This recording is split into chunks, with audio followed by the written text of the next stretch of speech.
চলো বন্ধুরা, বাংলার কিচেনে আপনাদের সবাইকে স্বাগত। আশা করি আপনারা সবাই ভালো আছেন, সুস্থ আছেন। আজকে বাংলার কিচেনে রবিবার। আজকে আমি রান্না করব কুমড়ো ভাজা, পটল ভাজা আর কই মাছ দিয়ে সব নানা রকম সবজি দিয়ে ঝোল। আজ বৃষ্টি হচ্ছে বলে সবজি বেশি কিছু নেই, বাড়িতে যেটুকু সবজি আছে সেটুকু দিয়ে আজকে রান্না সারবো। চলো আমরা এবার ভাজাগুলো করে নিই। দেখো, কুমড়োগুলো আমি উল্টে পাল্টে ভালো করে ভেজে নিয়েছি। এবার আমি কুমড়োগুলো তুলে নিয়ে পটলটা ভাজবো। চলো, আমার পটলগুলো ভাজা হয়ে গেছে, এগুলোকে এবার আমি তুলে নেবো। এবার আমি বলেছিলাম সব রকম বাড়িতে যা সবজি ছিল অল্প কিছু, সেই সব রকম সবজি দিয়ে আমি একটা পাতলা হালকা কই মাছের ঝোল করব। আমি কই মাছগুলো, পুকুরের কই মাছ আমাদের উঠেছিল ডাঙায়, যে বৃষ্টি হচ্ছিল সেই মাছ ধরেছিলাম, সেই মাছ দিয়ে আমি আজ পাতলা ঝোল করব। কই মাছটা দুটোকে আমি কেটে ধুয়ে রেডি করে রেখে নিয়েছি, তার সাথেও আছে আমার রুই মাছের আমি ঝাল করব। কই মাছ দুটো আমি পাতলা ঝোলের জন্য রেডি করে নিই ভেজে। দেখতে পাচ্ছি কই মাছ দুটো আমি ওই তেলেতেই দিয়ে দিয়েছি। তেলটা গরম হয়েছিল, সেই সবজি ভাজার তেলেতেই আমি কই মাছ দুটোকে উল্টে পাল্টে ভালো করে ভেজে নেব। চলো, এবার কই মাছ দুটোকে আমি উল্টে দেবো।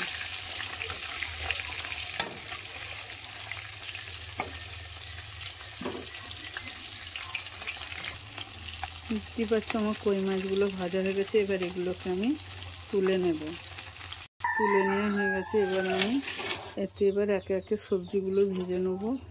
প্রথমে আলুগুলো আমি 70% করে ভেজে নেব।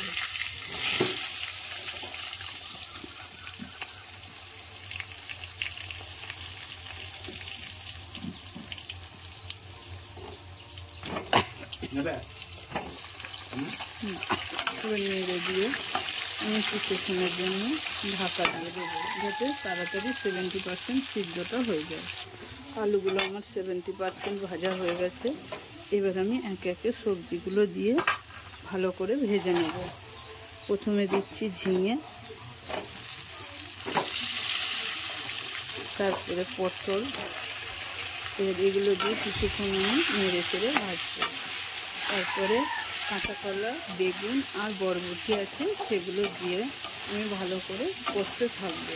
এইভাবে কষতে থাকলে আমার আলুগুলো অলরেডি সিদ্ধ হয়ে যাবে। দিয়ে মশলাটা ফোড়ন দিলে হয়ে যাবে আমার হালকা পাতলা কই মাছের ঝোল। এবার আমি বাকি সবজিগুলোকেও দিয়ে দেব। দিয়ে আবার হালকা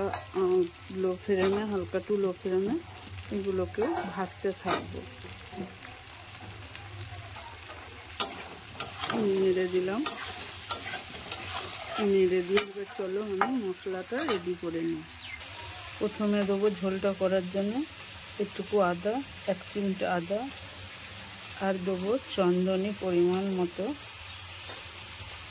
5 থেকে 6টা কাঁচা লঙ্কা দেবো, আর আমি 1 টেবিল চামচ সর্ষে দেবো।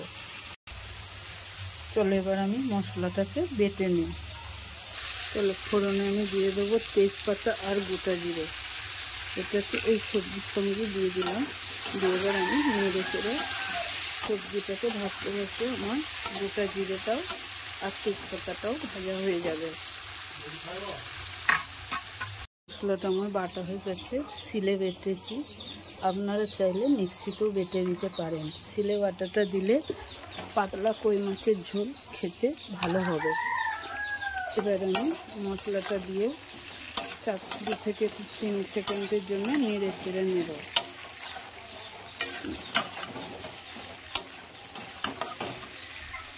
এবার আমি 1 টেবিল চামচ হলুদ গুঁড়ো দেবো। টেবিল চামচ হলুদ গুঁড়ো দিয়েছি, 1/2 টেবিল চামচ জিরে গুঁড়ো দিয়েছি, 1/2 টেবিল চামচ লবণ দিয়েছি।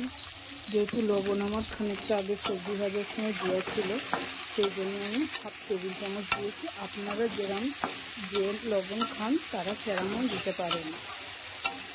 এইভাবে হালকা পাতলা সমস্ত রকমের সবজি বাড়িতে থাকলে যা সবজি থাকবে তাই দিয়েই আপনারা হালকা পাতলা ঝোল করতে পারেন। এবার আমি পরিমাণ মতো জল দেব।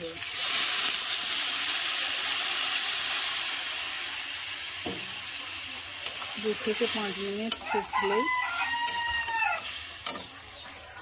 রেডি হয়ে যাবে হালকা পাতলা কই মাছের ঝোল। ঝোলটা যখন ফুটে যাবে তখন আমি কই মাছগুলোকে ঝোলেতে দিয়ে দেব। ফুটে গেছে আমার ঝোলটা, এবার আমি কই মাছগুলোকে ঝোলেতে দিয়ে দেব। এবার 2 থেকে 3 মিনিট ফুটলেই হালকা পাতলা কই মাছের ঝোল রেডি হয়ে যাবে। আপনারা এইভাবে রান্না করে খেয়ে দেখতে পারেন, গরমের সময় খুবই ভালো লাগবে। ভালো লাগলে কমেন্ট ও লাইক করবেন। আর ফেসবুক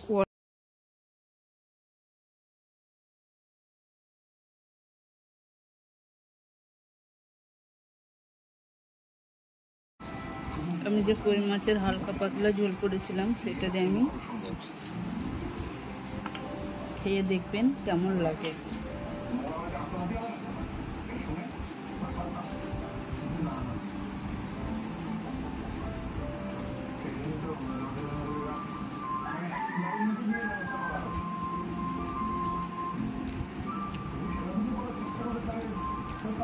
খুব ভালো হয়েছে খেতে, আপনারাও এরকম করে খেয়ে দেখবেন।